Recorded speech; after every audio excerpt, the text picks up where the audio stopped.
A'udzubillahi minasyaitonirrajim. Bismillahirrahmanirrahim. Demi Nyak jualan tomatnya di tempat keramat. Hidupnya penuh maksiat, akhir hayatnya mendapat rahmat. Assalamualaikum warahmatullahi wabarakatuh. Alhamdulillah, wassalatu wassalamu ala rasulillah wa ala alihi wa mawala. Amma ba'du.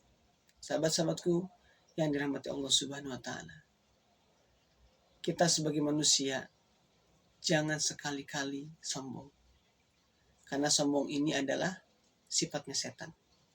Takabur dia, sebagaimana ketika di dalam surga, ana khairum minhu, begitu kata setan, aku lebih baik daripada Adam. Ketika Allah Subhanahu wa Ta'ala menyuruh para malaikat untuk bersujud kepada Adam, setan, iblis untuk sujud kepada Adam. Ketika malaikat sujud melakukan perintah Allah, tapi setan berkata, "Anna khairu minhu. Khalaqtani min nar wa khalaqtahu min tin." Aku lebih baik daripadanya. Engkau menciptakan Adam dari tanah dan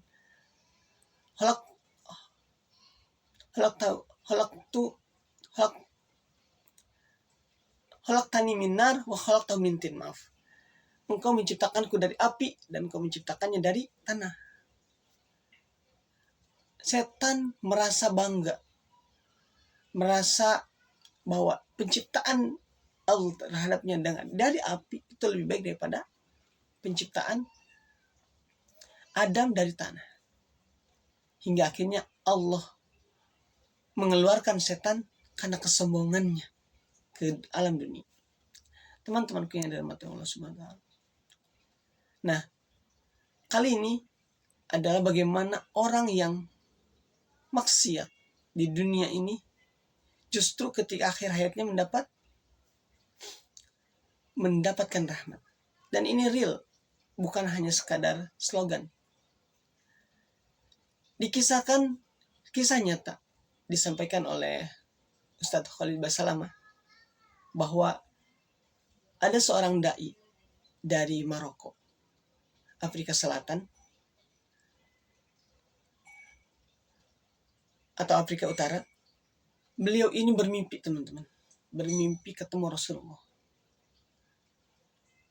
Dalam mimpinya ini Rasulullah mengatakan bahwa ada seseorang di negara Makkah, Fulan bin Fulan. Sampaikanlah padanya bahwa ia sebagai ahli surga. Dai dari Maroko ini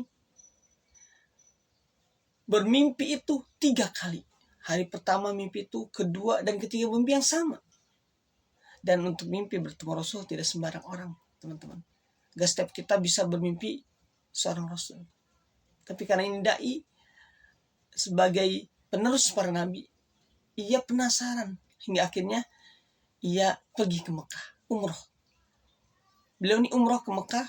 Ketika sudah sampai di Mekah, beliau bertanya-tanya kepada rekan-rekan yang beliau kenal dan menyampaikan apa yang dialaminya sampai bertemu Rasulullah. Hingga akhirnya bersama rekan-rekannya ini mencari yang tadi, yang ada dalam mimpi, Fulan bin Fulan. Hingga akhirnya berjumpalah dengan tempatnya dan mereka sowan di para dai dari Maroko ini bersama kerabat-kerabatnya, ketemu dengan Pak RT lah ya. Pak RT kalau di kita di Indonesia RT, dan menyampaikan, bener nggak nih ada Fulan bin Fulan tempatnya di sini. Pak RT nih kaget, ada apa dalam hatinya, kenapa ini dai ini aneh ingin bertemu Fulan bin Fulan.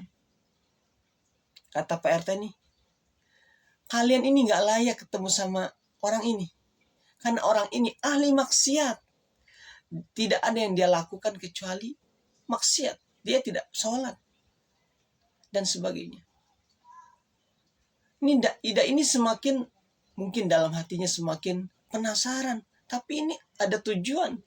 Kedatangan mereka itu adalah untuk si Fulan bin Fulan ini. Maka akhirnya tetap mereka ingin ketemu dengan si Fulan. Hingga akhirnya Pak RT ini mengantarkan mereka ke tempat fulan bin fulan ini.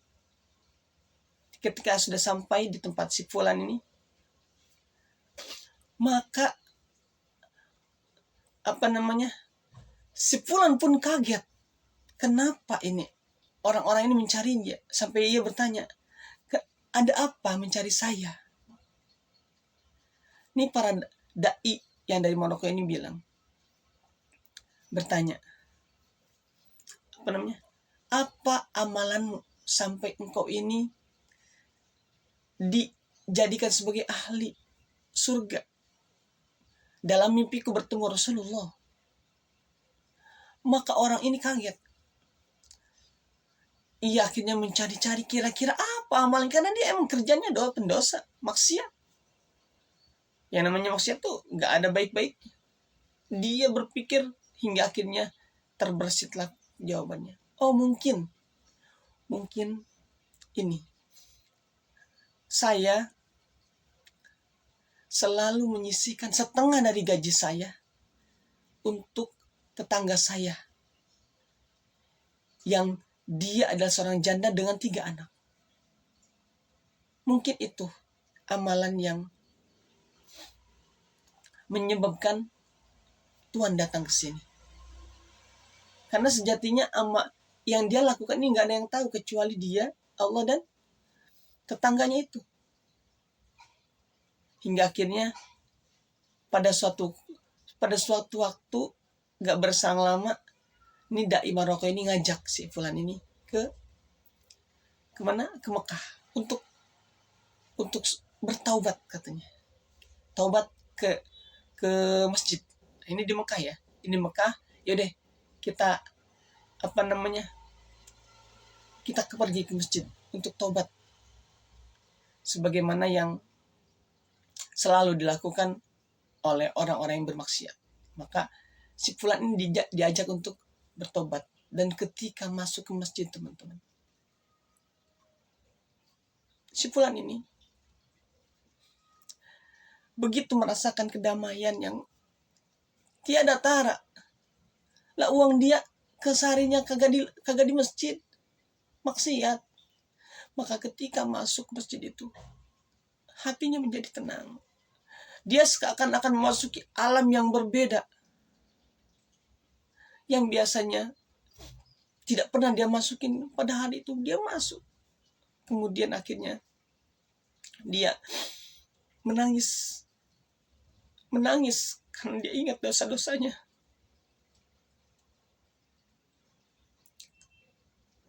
Dia mendapatkan kedamaian, ketenangan ketika memasuki rumah Allah, rumah yang tidak pernah dia datangin, yang selalu dia jauhi.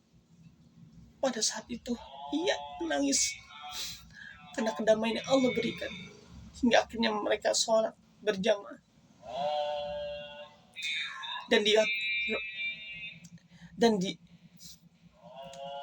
rakaat pertama, ketika dia sujudnya khusyuk. Ketika orang bangun, dia masih sujud. Ketika sujud kedua selesai, yang di sampingnya jamaah ini aneh, dia kok masih sujud. Dan ketika ditoel, dicek, Masya Allah, ternyata dia sudah meninggal. Dia meninggal dalam keadaan sujud kepada Allah. Yang sehari-harinya dia maksiat, sampai orang melain menganggap dia mah ahli maksiat, nggak cocok ketemu sama dai Maroko, nggak cocok bertemu dengan orang lain karena emang penampilannya juga bagaimana gembel, ahli maksiat.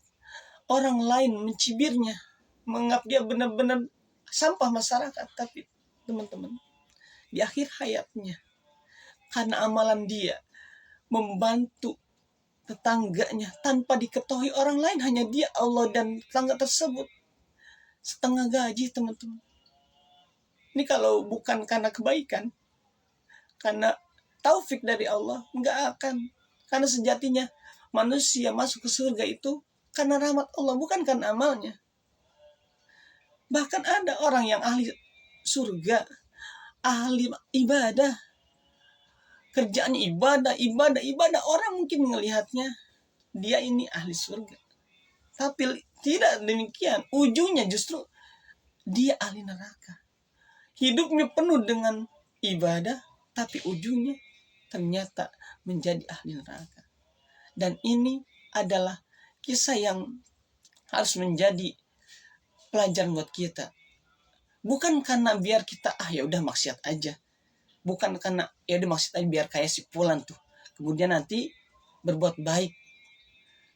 Teman-teman, bukan itu pesannya. Pesannya justru adalah bahwa masuk surga kita itu adalah karena rahmat Allah. Dan jangan menganggap orang yang maksiat itu ternyata ahli neraka. Jangan sampai kita menjadi sombong gara-gara kita ibadah yang sekelumit sombong. Boleh jadi kesombongan itu yang tadi, sebagaimana iblis yang Allah laknat menjadi ahli neraka karena kesombongan dirinya terhadap kakek moyang kita Nabi Adam alaihissalam. Sekali lagi teman-teman, ini pesannya bukan agar kita menjadi ahli maksiat kemudian dapat rahmat, tapi justru jangan sampai kita menganggap orang-orang yang maksiat, orang-orang yang melakukan jahat atau kesalahan itu dia yang akan masuk neraka sehingga kita timbul sombong. Sebagaimana iblis kesombongan bahwa kita mah biasa ibadah, insya Allah pasti jamin masuk surga. Enggak begitu. Sekali lagi, akhir hayat kita tidak tahu, tergantung kebiasaan.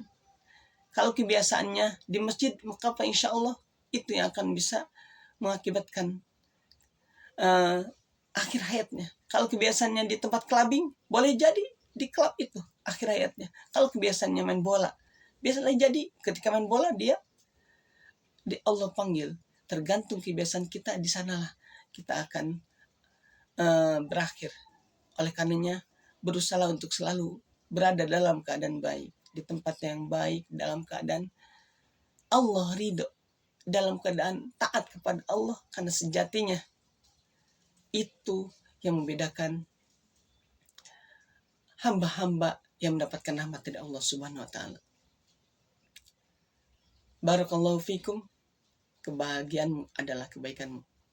Wassalamualaikum warahmatullahi wabarakatuh.